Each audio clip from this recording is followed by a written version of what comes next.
Hello and welcome to Mr. Saucedo's YouTube videos. Today we're going to talk about proteins. Okay, so we talked about DNA replication. We talked about transcription, how to make a message that the nucleus needs to send out into the cell in order to do something. So now that we have our message made through transcription, it has to be translated. So translation is the process of turning that mRNA, that messenger RNA, into a sequence of amino acids. So the message is the mRNA that we talked about already when we were talking about transcription. It's going to enter a ribosome. Now, we've been calling them ribosomes, but ribosomes are actually made up of rRNA. They are literally RNA subunits that read the messages that they get. Okay, so ribosomes are actually made out of RNA. Okay, so the ribosome uses amino acids that it's provided by tRNA to build the protein. So this is our ribosome, okay? This is going to be our little message, okay? And then you can see that this little thing here is our tRNA that is bringing the appropriate amino acid in order to build it, okay? So you can kind of think about it as a message is going in to the ribosome. As it goes in, the ribosome says, okay, great. This message says this. I need one of these items in order to build my correct protein. And so that protein will go in, and when it detects the right one, it'll say, okay, stay right there, and it'll stick it together. After the protein is built, mRNA needs to be destroyed, okay? Remember, mRNA is literally like a top secret little message. And if it isn't destroyed after the protein is built, your body will continue to make more of it. And that's the last thing you need. So exosomes actually are enzymes that are going to destroy our message after we're done. Okay, how does translation work? So first things first, the message has to enter the ribosome. So right here, you can see this weird little picket fence. That's supposed to represent the mRNA.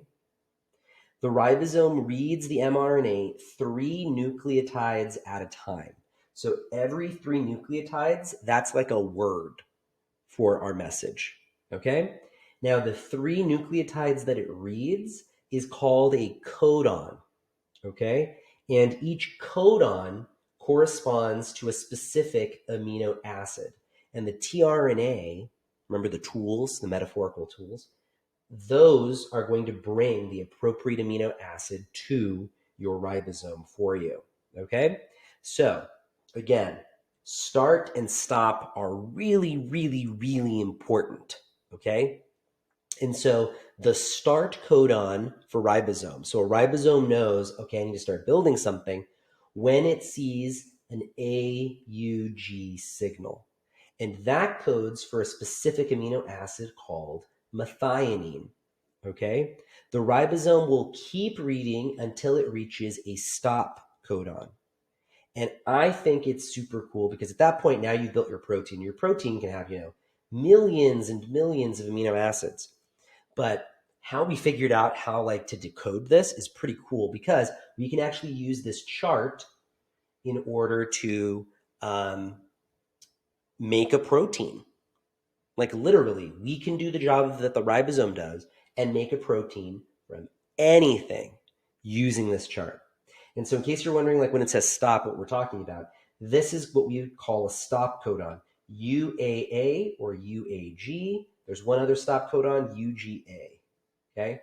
All of the rest of them are coded for, though, all of the other combinations of A, U, C, and G are all coding a specific amino acid. And remember, there are 20 essential amino acids. So you can see them. They're the little fanny bits here on the outside. Okay. And look, methionine is right here, AUG. So let me show you how to read this. So this is how you read it. You start in the center. So what's your first letter, right? Let's say it's G. So I would start here. What's your next letter? Let's say it's C. What's your next letter? Well, actually, it doesn't matter. Let's say it's U. that codes for the protein alanine. Let's do another one. Let's say it's CAC. So CAC, that's histidine.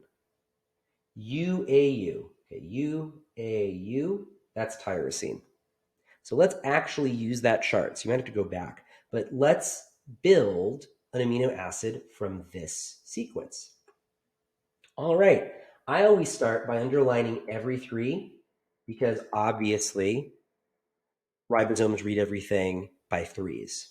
So AUG is methionine, ACG, find it on your chart, threonine, CCC is proline, and UGA is a stop codon, so I stop there. And that is how you translate mRNA into a protein. And they can get ridiculously big. Okay, let's do another one. All right, here's another one. Okay, now remember, it starts when it sees a start codon. So AUG, this first A, it's not going to read that. AAA, UCA, UAA. Okay, methionine and lysine is AAA. UCA is serine. And then UAA is a stop codon, so I stop right there. And just like that, you've now translated mRNA into a protein. So putting together everything that we've done so far is the central dogma of molecular biology. Okay? So this right here is replication. DNA polymerases are in charge of replication. Okay? Remember, we have complementary strands being made when we do replication. And remember that one of them is backwards. So 5 to 3 prime, that is totally forwards, but going 3 to 5, that is totally backwards. And so Okazaki fragments are the way that we replicate that particular portion of DNA. Transcription always goes from DNA, and now we're making RNA. RNA polymerase is in charge of that. Again, 5 prime to 3. Translation occurs from the message of RNA by a ribosome, so rRNA. So the rRNA ribosome is the one that reads the actual translation itself in order to get to our final amino acid protein. Okay? So if you have any questions, let me know.